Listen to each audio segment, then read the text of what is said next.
हम अपनी जिंदगी में न जाने कितने लोगों से मिलते हैं। कभी हम मुस्कुराते हुए तो कभी हाय हेलो करते हुए निकल जाते हैं। कभी कभी तो किसी रेस्टोरेंट में या किसी बैंक में या किसी पब्लिक ट्रांसपोर्ट में हमारे आसपास अनगिनत अनजान चेहरे होते हैं। हम कभी भी उन्हें शक की निगाहों से नहीं देखते। लेकिन दोस्तों, आज जो स्टोरी मैं आपको सुनाने जा रहा हूँ, वो स्टोरी सुनने के बाद आप हर किसी अनजान व्यक्ति को शक की निगाहों से देखोगे। क्योंकि हो सकता है कि जो व्यक्ति आपके नजदीक बैठा है वो एक सीरियल किलर हो। आज हम बात करने जा रहे हैं अमेरिका के इतिहास के सबसे एक खौफनाक सीरियल किलर में से एक, जेफरी डामर की।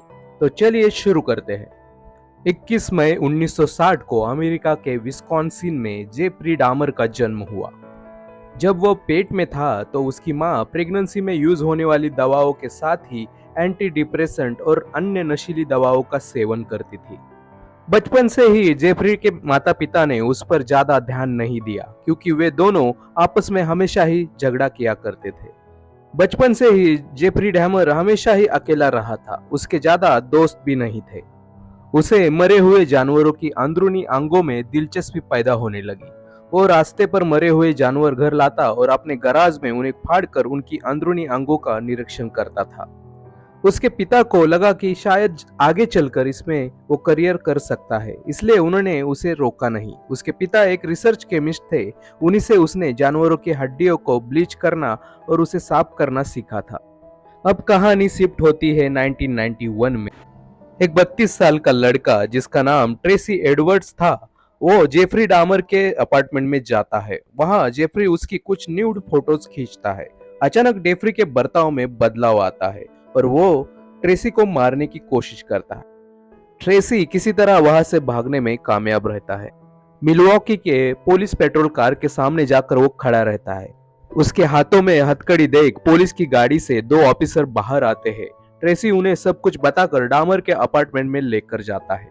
डोरबेल बजती है। जेफरी रूम का दरवाजा खोलता है। पुलिस अंदर जाते हैं। अंदर जाते ही दोनों ऑफिसर्स को एक अजब सी बदबू आती है। वे पूछते हैं, ये बदबू कैसी है? जेफरी डामर बताता है कि उसने खाने के लिए जो मीट लाया था वो खराब हो चुका है, इसलिए बदबू आ रही है। पुलिस ऑफिसर उसे पूछते हैं कि यह आदमी तुम्हारे खिलाफ शिकायत कर रहा था कि तुमने इसे मारने की कोशिश की। जेफरी बताता है कि सर, हम दोनों बॉयफ्रेंड्स हैं और हम दोनों के बीच थोड़ी नोकझोंक हो गई थी, इसलिए वो मुझसे नाराज था। ऐसे में एक ऑफिसर जेफरी के वर्किंग टेबल पे कुछ तस्वीरें देखता है।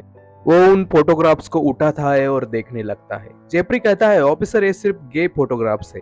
उन फोटोग्राफ्स में नग्न पुरुषों की पोज देते हुए फोटोज थी।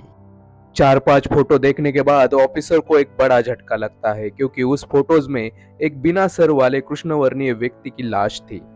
और इस तरह जेफरी डामर को गिरफ्तार किया जाता है।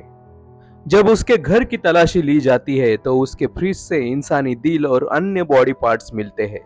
कुछ इंसानी स्कल्स भी मिलते हैं। बाद में पुलिस पूछताछ में बात सामने आती है कि जेफरी डामर ने अब तक 17 लोगों की जान ली है और उसने उनके खून और मांस का सेवन भी किया है।